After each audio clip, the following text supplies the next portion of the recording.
পোলা কই হুজুর আমি বড় দুষ্টামি করতাম, এলাকার মানুষ আমার বাপের কাছে বারবার আমার নামে বিচার দিত।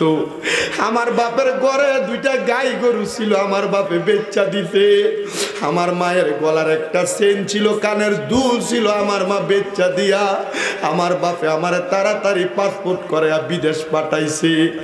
আমার আব্বার ঘরে আমার বিমানের টিকিট করার টাকাটা হয় নাই বিদায় আমার আব্বা দান কোরবানি দিবার লাগে একটা গরু রাখছে, জীবনে প্রথম কোরবানি দিব, এটা বিক্রি করে দিছে। আমি যখন বিমানবন্দর থেকে রওনা করছি হুজুর, আমার আব্বা জানলে কইছে আব্বা আপনার কোরবানের গরুটাও দি বিক্রি করে দিতেন। আমার বাপে কইছে পুত্রে তুই যদি বিদেশ যাস তোর ইনকামের প্রথম টাকাটা দিয়ে আমি আমার কোরবানির গরুটা কিনা কোরবানি দিমু। হুজুর আমি বিদেশ যাওয়ার পরে 22 দিন ডিউটি করার পর কুয়েত থেকে আমার মালিক আমার 1,20,000 টাকা বেতন দিতে বাংলা। আমি টাকাটা আমার আব্বার ব্যাংক অ্যাকাউন্টে ছাইরা দিয়া বাড়িতে শুধু আমি আমার ছোট বোনের কাছে ফোন দিয়া বলছি টাকাটা আমার আব্বারে কইও তুলতে। আমার বোন ফোন দিয়া কোনো কথা কইছে না, আমার বোন সিকুর দিয়া শুধু আমার ডাক দিয়া কয় ভাই কোন বাপে ব্যাংকে দেয়া টাকা তুলব, আব্বা দো দুনিয়াতে না।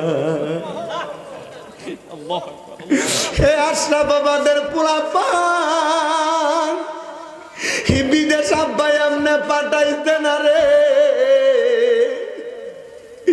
গায়ে শক্তি হওয়ার পর বাপের জোর দিয়া কো আপনি আমার লাগিয়া কিতা করছেন, আরে এই বাপে তোমার লাগিয়া কি করত, নিজের শরীরের সুন্দর চামড়া জুইল্লা গেছে খেতে কাম করতে করতে, মাজা বেকা হয়ে গেছে খেতে রোয়া লাগাইতে লাগাইতে, আব্বা রাত্রে বালা কইরা ঘুমাইতে পারে না, রোদের ভিতরে কাম করতে করতে আব্বার বায়ু ছড়া হয়ে গেছে।